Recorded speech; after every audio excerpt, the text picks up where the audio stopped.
Welcome to Roof Time in association with Moose Roofing out of Omaha, Nebraska. I am your host, Austin Anderson.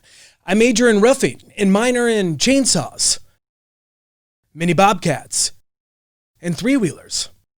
In today's video, we cover step flashing, what it is and how to install it. For this tutorial, I have enlisted Moose Roofing employee and legend of flashing, Jordan Meyer. Jordan, if you'd please explain to the people the purpose of step flashing. What it is, a step kick out for step flashing. You take a piece of step flashing, you want to cut it so that way you create a bend in it, so that way when the water comes down, it's going to bend into the gutter instead of the water just coming straight off. Because if you have a straight piece of step flashing in there, it's going to shoot and the wind kicks it just enough, it's going to kick off the side and it's going to go where you don't want it to. So what you want to do is create a bend in there so that way it bends and goes into the gutter, and even if there's wind, it can still hit this back part and still go where it's supposed to go. So why it's so important that we create that kick out is because of that, keeping the direction of the water where you want it to go. Because if the water goes where you don't want it to, it can cause problems. For instance, hitting this wood here, it's going to cause rot, it's going to cause damage, and that's not what you want. So you create that kick out, kicks into the gutter, you don't have to worry about rot and damage and all that bad stuff, because we can control so much with our roofs, but a lot of times, a lot of problems come with these side walls or head walls and stuff. So if we get this nice kick out, we control where the water flows, and we don't have to worry about rot and damage and stuff like that if we control the water. So how you want to do this is you want to create certain cuts in here, so that way you can create that nice bend on where you want it to go. So usually step flashings are usually 3 to 4 inches long. That's a little bit long for your kick out. It'll look stupid. So you want to trim it down a little bit. You want to take about an inch to an inch and a half off. So you just take that inch and a half off. For instance, if you line this one up in here, it's going to be sticking out pretty far. So you could probably actually trim a little bit off the back as well.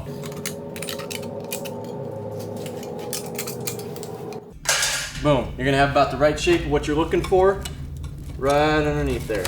So you got the nice size. Now you want to make that cut so that way it's got that nice bend in there. So you actually want to create an angle cut in there so that way you can get that nice bend in there. So you want to do an angle. So you're going to shoot it from the edge down to the corner.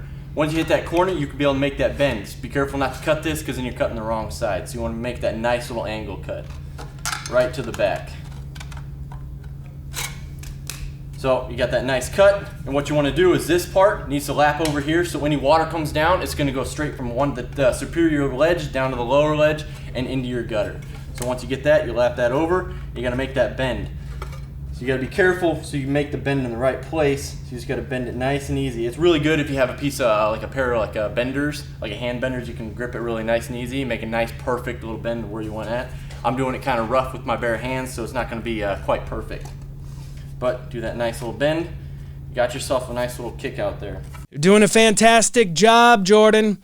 The way your hands form flashing into step flashing is genuinely intoxicating. Now, how does one install step flashing? How we install it is make sure you get it underneath the layer before. Make sure you slide it underneath there. So that way, this is superior layer to this one. So water comes down, it's gonna go drip, drip, drip, drip, drip, right down the side. Also, make sure, like I said before, when you're making that bend, you make this a superior layer over there. So that way, if you feed it wrong, the water will go underneath and it's not gonna go where you want it to go.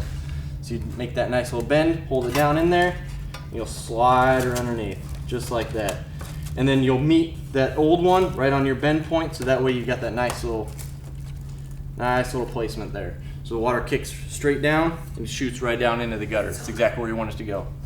And so then the final touches are going to be make sure you do your silicone right along the back here, because it's a little bit of an exposure, but it's nothing too bad. You'll have that siding there, but if you put that nice little strip of caulk right up there, it'll prevent any water from getting down inside there. Can we get a demonstration of water flowing down the flashing, then getting kicked in the face by step flashing? Beautiful.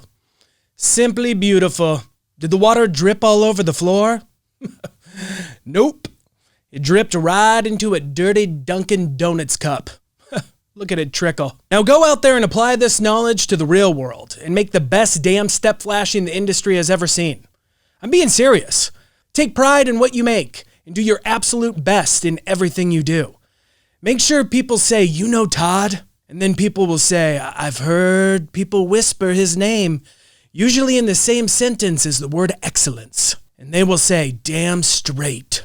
Nothing kicks water in the face like Todd's step flashing. His step flashing is the best this side of the Mississippi. Maybe even the other side of the Mississippi too. And that's what you should be aiming for. Make sure you subscribe and ring the little bell so you're notified when we release a new video. Now go out there and be the best. I believe in you.